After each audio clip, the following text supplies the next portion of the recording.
Estamos de volta com o Canal Livre, neste último bloco, que esta noite recebe o senador e ex-presidente Fernando Collor de Mello. Senador, o senhor teria no seu radar uma candidatura à presidência lá na frente ou talvez uma vice já em 2010? Não.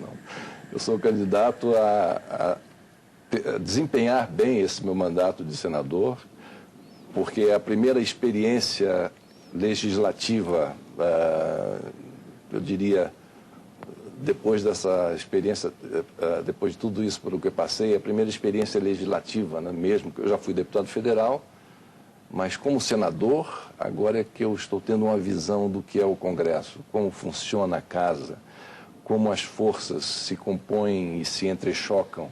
Então, tem sido para mim um aprendizado, não é? Mas nem governador de Alagoas, meu mandato, não. 2010, não? Já não. Eu acho que, exercendo esse mandato que o povo alagoano tão generosamente me concedeu, eu acho que, e fazendo jus a esses votos que recebi, eu acho que estarei cumprindo com o meu dever perante a nação brasileira. Olha, eu entrevistei o senhor algumas vezes ainda na Rede Globo, quando o senhor era governador, ao longo do seu governo. Eu me lembro que o senhor era um homem impetuoso, impaciente, visceral, né? E muitas vezes pensava com o fígado. Vendo o senhor hoje, parece que esses 17 anos que decorreram teve feito de um Lexotan.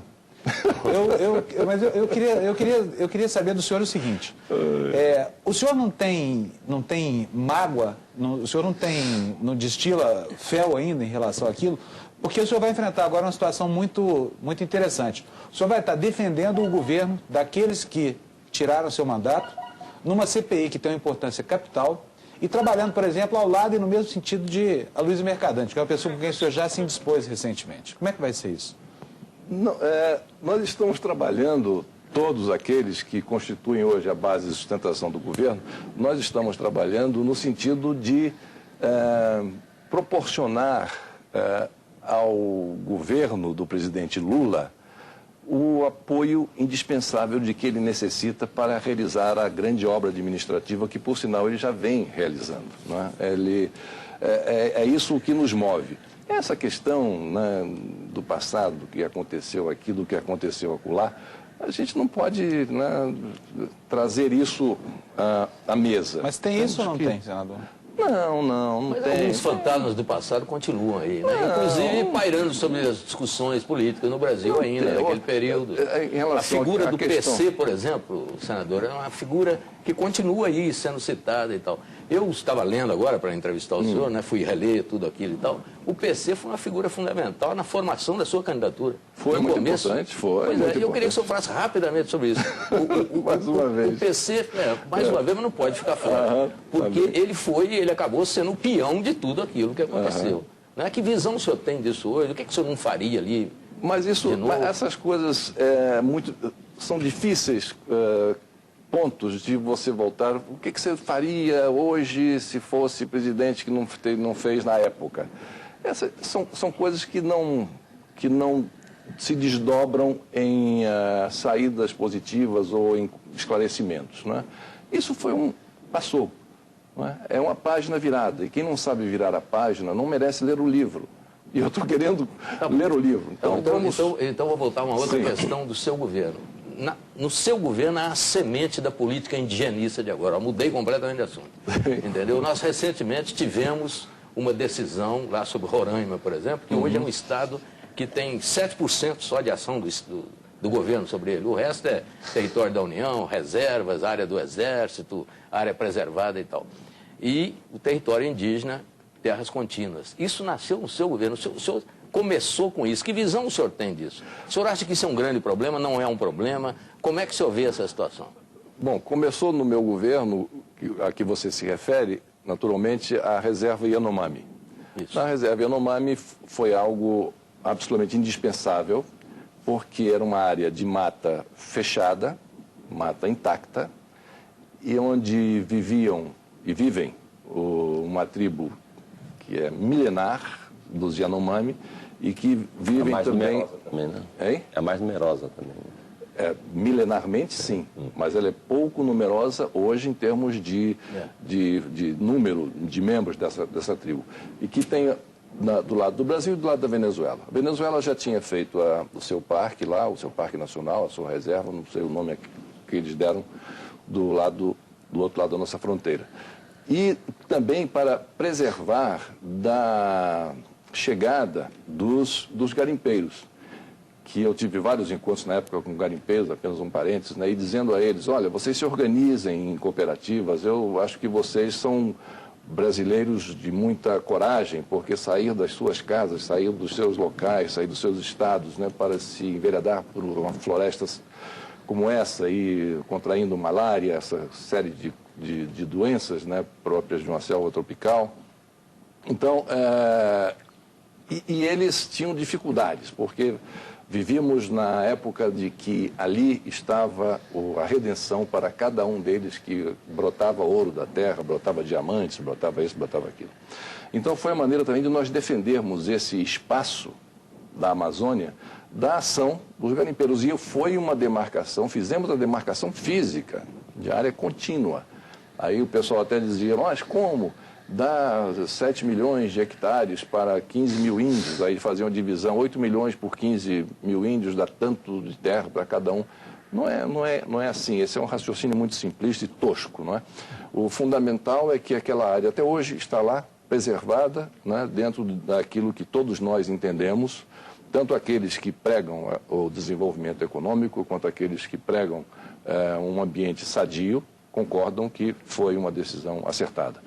Outra decisão do seu governo foi o Estatuto da Criança e do Adolescente, que Sim. Até hoje é polêmico. O senhor acha que ele foi um bem? Sem dúvida, é um marco, é um marco. O Estatuto da Criança e do Adolescente é um marco, é algo que...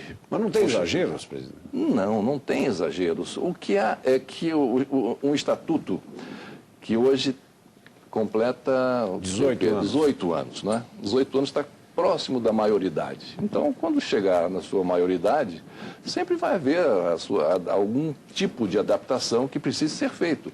Mas os fundamentos, os postulados que levaram à sanção do Estatuto da Criança e do Adolescente são postulados, né, extremamente importantes. O senhor é contra a redução da maioridade penal? Sou contra a redução da maioridade penal, sim, sou contra. Eu acho que isso de nada adianta. Isso reduz a maioridade penal para 16 anos, daqui a mais 5 anos reduz para 14, daqui a mais reduz para 12, enfim. Não é por aí que a gente vai resolver o problema da criminalidade de adolescentes e de jovens. Nós vamos resolver essa situação no momento em que nós tivermos uma política de combate à miséria. E o combate à miséria se dá como primeiro passo no investimento maciço na educação básica. Temos que colocar as nossas crianças na escola de ensino integral, que ela chegue às 7 da manhã e saia às 5 da tarde, bem alimentada, com boa instrução, com cultura, com esporte, com lazer, e tendo a sua saúde acompanhada por um médico que trabalha ali dentro do próprio centro, não é? Isso que nós fizemos do governo, né, que foram os CAICs, os SIACs, e que já vem dos CIEPs do governador Brizola, e que vem do CIEM, porque eu fui um aluno de escola pública de ensino integral, que era o CIEM. Foi o primeiro centro de ensino integral construído no Brasil, à época pelo reitor da Universidade de Brasília, doutor, professor, ex-senador Darcy Ribeiro, que construiu esse centro no campus da universidade. E era uma escola espetacular. Eu saí do Rio de Janeiro, estudei sempre em colégio religioso, em colégio interno, e um dia o meu pai chegou e disse assim, olha, meu filho, fundaram lá um colégio que me parece muito interessante, vale a pena você ir lá conhecer. E eu vim a Brasília e fui ver o colégio. E aquilo me abriu a cabeça de uma forma, descortinou um outro mundo para mim. E por isso, quando o pessoal, assim, o governador Brizola, no dia do lançamento lá no Planalto, ele disse, presidente e tal, eu gostaria de dizer que eu me sinto muito envaidecido, porque eu sei que nesse programa dos SIACs tem um pouco do velho Brizola e tal. Aí o professor Darcy Ribeiro estava ao lado, não é, ouvindo, aí disse, Que coisa nenhuma. Isso aqui tudo sou eu, fui eu que ele falava rápido, né? Isso aqui tudo foi eu que fiz, foi eu que fiz e tal. Aí o Brizola, não, o professor fez, sem dúvida nenhuma. Mas, enfim, eu fui um aluno, uma pessoa, um brasileiro que experimentou o êxito de um centro de ensino integrado. Presidente. Então, por isso que eu sou favorável a isso. E essa é a maneira de nós sairmos desse estágio em que nos encontramos de violência juvenil, questão das drogas. Tudo isso se resolve. Combate à miséria, saída das crianças, dos adolescentes das ruas de consumo de droga, é escola de boa qualidade, escola integral. E é isso que eu imagino, eu espero que o governo do presidente Lula ou o governo da ministra Dilma possa vir a nos oferecer nos anos que vêm.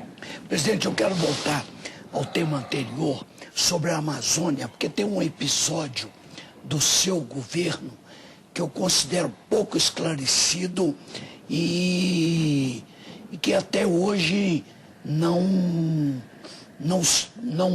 voltou à memória nacional. Num certo momento, o senhor esteve na Amazônia e lacrou um dispositivo das Forças Armadas que existia na Amazônia, que deveria ser utilizado para uma explosão atômica subterrânea. Olha, isso tem... Isso foi em 91, né? Isso, 91. Quase 20 anos. Se havia esse dispositivo, e eu não sei o que o obrigou a lacrar esse dispositivo, as Forças Armadas brasileiras, por certo, deveriam ter meios para fazer uma explosão atômica.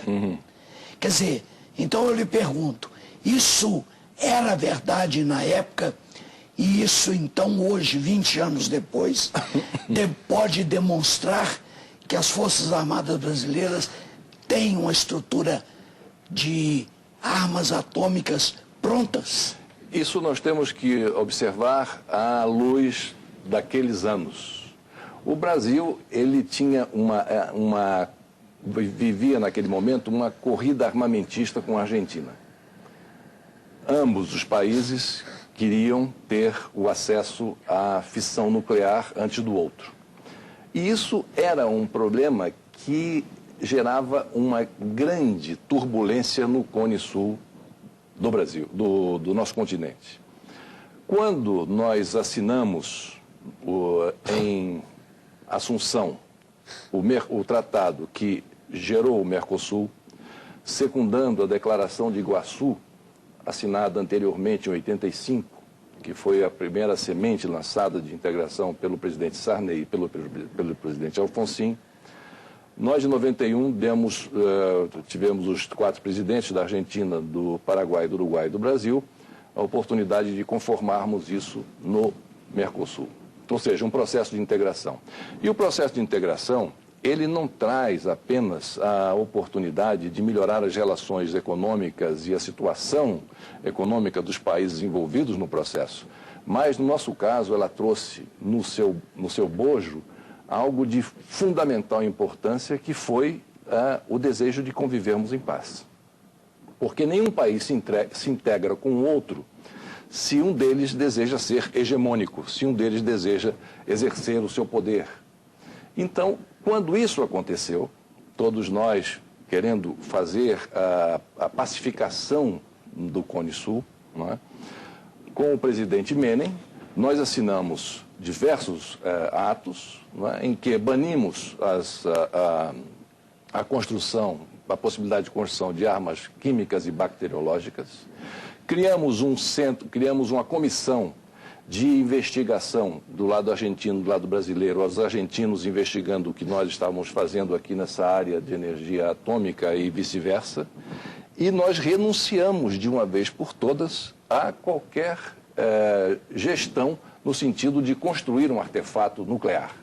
Então, foi nesse momento que lá na Serra do Cachimbo havia realmente um local em que foi construído para, eventualmente, quando nós tivéssemos o pleno domínio não é, da fissão nuclear, que isso pudesse acontecer e ali seria eventualmente testado o primeiro artefato nuclear. Mas isso não foi necessário, foi simbólico, é uma pá de cal que nós colocamos. Agora, a bem da verdade, eu devo dizer e devo afirmar que as Forças Armadas brasileiras, elas somente estavam assim agindo em função da defesa da nação brasileira e do nosso território. O senhor falou em... Porque havia essa ameaça. Ou seja, se um país como a Argentina alcança isso antes de nós estaríamos muito vulneráveis. Mas no momento em que houve esse processo de pacificação com a assinatura do Tratado de Assunção em 1991, as Forças Armadas rapidamente perceberam que este fantasma já havia sido espantado e que tínhamos, sim, que utilizar o conhecimento adquirido ao longo de todos esses anos para construirmos, sim, por exemplo, o submarino a propulsão nuclear. Que é um projeto. Que é um artefato. Não, senhor, não é absolutamente. Ele não tem nenhum poder de fogo. Nenhum poder de fogo, que eu digo, nenhum poder bélico. O que o submarino movido a propulsão nuclear ele tem? Ele tem o seguinte, que ele pode navegar durante 100 vezes mais de tempo do que movido a esse combustível, que eu não sei qual é, mas... Diesel elétrico, essa coisa toda. Pode ficar submerso durante muito mais tempo. E hoje torna-se esse projeto do submarino nuclear absolutamente indispensável para a proteção das nossas costas. Agora, ainda mais com a descoberta. Agora, como presidente da Comissão de Infraestrutura, que é uma espécie assim de auditoria por controle remoto do maior canteiro de obras do país, ou de todo o canteiro de obras do país, qual é a sua avaliação das nossas políticas ambientais? Eu acho que hoje foi esse o objeto de uma audiência pública que nós realizamos, que não teve o êxito porque faltou o representante do IBAMA. Numa reunião nossa da Comissão de Infraestrutura, nós fizemos no auditório do Interleges, fizemos linkados com 15 assembleias legislativas do Brasil, linkados com a Comissão de Infraestrutura para fazer as perguntas necessárias e tal. O pessoal altamente qualificado do Interleges, também do Alô Brasil, treinados lá nos telefones para receber as perguntas. O pessoal também lá para receber informações via internet, que saía pelo gerador de caracteres, olha, se comunique, faça as perguntas e tal. Bom, e o representante do IBAMA não apareceu. O vice-presidente da Comissão de Infraestrutura é o senador ministro Eliseu Rezende, que é um dos homens, todos nós sabemos da sua competência, né, do seu patriotismo, da sua competência ao analisar questões no aspecto rodoviário, ferroviário, hidroviário, enfim, na questão de transporte de um modo geral. E ele, vice-presidente da comissão, relator de uma medida provisória que tratava exatamente de se não ser necessário licença ambiental para ampliar rodovias já existentes utilizando terrenos de domínio da União. Então, era um tema presente, atual, extremamente importante. E o presidente do IBAMA não foi. E o que o senhor acha dessa medida do Eliseu? Eu acho certo. Não é do Eliseu, é a medida provisória que ele relatou e que já foi lida, já foi discutida, e apoio integralmente. E que será votada agora, na terça ou na quarta-feira dessa próxima semana. Então, o que existe é o seguinte: nós não podemos impedir o desenvolvimento econômico que vai salvar o que de mais importante nós temos, que são os seres humanos, em detrimento de uma política ambientalista que não tenha essa perspectiva. Eu posso falar isso com alguma autoridade, porque sempre defendi e continuo defendendo as questões ambientais. Agora, eu não posso colocar as questões ambientais acima das necessidades básicas da população. Então, tem que haver um imbricamento entre uma coisa e outra. Agora, no momento em que uma audiência pública como essa, que nós realizamos com 15 assembleias legislativas do Brasil interligadas conosco. O presidente do IBAMA, não foi nem ele que não foi, ele mandou um representante, o representante disse que também não poderia ir, em cima da hora, no momento em que nós estávamos abrindo a nossa reunião. Enfim, o que nós precisamos é fazer também sobre isso um debate de nível, um debate consciente, deixar de lado essa mania que alguns têm desses ecochatos, né? Eles têm que ter uma visão mais objetiva do assunto e podermos tratar do desenvolvimento econômico perfeitamente conciliado com os interesses maiores de nós preservarmos o que nós temos do nosso meio ambiente. Agora, o Collor esportista. O senhor, como presidente, fez coisas radicalíssimas, né? E era motivo até de um programa humorístico pegar coisas mais perigosas que aquelas que o senhor fazia. Mais perigosa do que exercer a presidência não teve nada. Eu descobri uma coisa que eu não sabia. O senhor foi o inventor do Filipão como treinador de futebol? Não. O Filipão, ele foi técnico do... Aliás, ele jogou no CSA. Que o senhor foi presidente. Que é o meu time. A cor dele é esse aqui, azul e branco, CSA. Aos azulinos que estão nos assistindo nesse momento, meu abraço. Enfim, que o CSA não está numa fase muito boa. Mas o Filipão, aliás, não vou citar nem outros times aqui, não. Aliás, parece que nunca esteve numa fase muito boa. Tivemos surpresas. Só eliminou o Vasco da Copa do Brasil. Bom, não, mas ganhou do Santos. O CSA ganhou do Santos. Também o Santos. Também do Santos. Enfim, mas o que o Filipão fez parte lá do CSA, mas isso foi depois já da questão da presidência. Na época em que eu era presidente, o Filipão não era sequer conhecido e tinha passado pelo CSA como zagueiro e depois como um assistente de treinador, se não me engano. Mas, sem dúvida, Filipão começou como as tradições, começou como união e força. O gaúcho em Alagoas. O gaúcho em Alagoas. Aliás, tivemos vários outros gaúchos, jogadores. Quando eu fui presidente do CSA, eu fui ao Rio Grande do Sul, a Caxias do Sul, Novo Hamburgo, e trouxemos vários jogadores, enfim. Mas o Filipão... Esse foi o gaúcho que mais deu certo, né? O Filipão, né? Não, campeão do mundo. E o doutor Getúlio.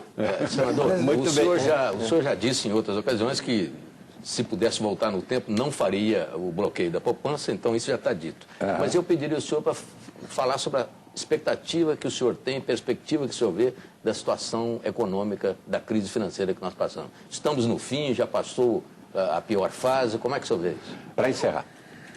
Eu acredito firmemente que o Brasil ele está em muito melhores condições do que os outros países do mundo desenvolvido. Concordo quando o presidente Lula ele chega e diz assim, pois esses americanos, esses europeus sempre ficaram lá dando pitaco aqui dos países emergentes, que o que a gente tinha que fazer, dando receita.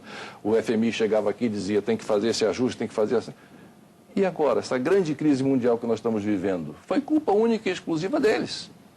E foi. Do próprio FMI. Do próprio FMI. A crise nasceu pelo fato do Fed ter descurado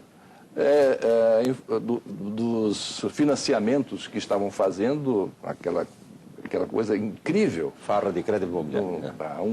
A farra de crédito total, né? E um mesmo imóvel nasceu com o mortgage, com os investimentos feitos em financiamentos imobiliários, e isso causou toda essa turbulência. Aqui no Brasil, a crise não se deu nesse setor.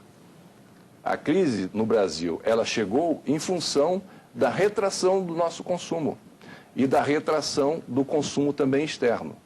Aqui, o pessoal se apavorou muito no começo, deu aquela travada no final do último trimestre, no último trimestre do ano passado, e agora as coisas começam a retomar o seu rumo. A gente sente que as coisas estão melhorando, a gente percebe que as coisas estão melhorando. Estamos no melhor dos mundos? Não. Mas as medidas que o governo brasileiro adotou, sem dúvida, foram medidas coerentes, acertadas, e os resultados já estão se fazendo sentir agora, nesse momento.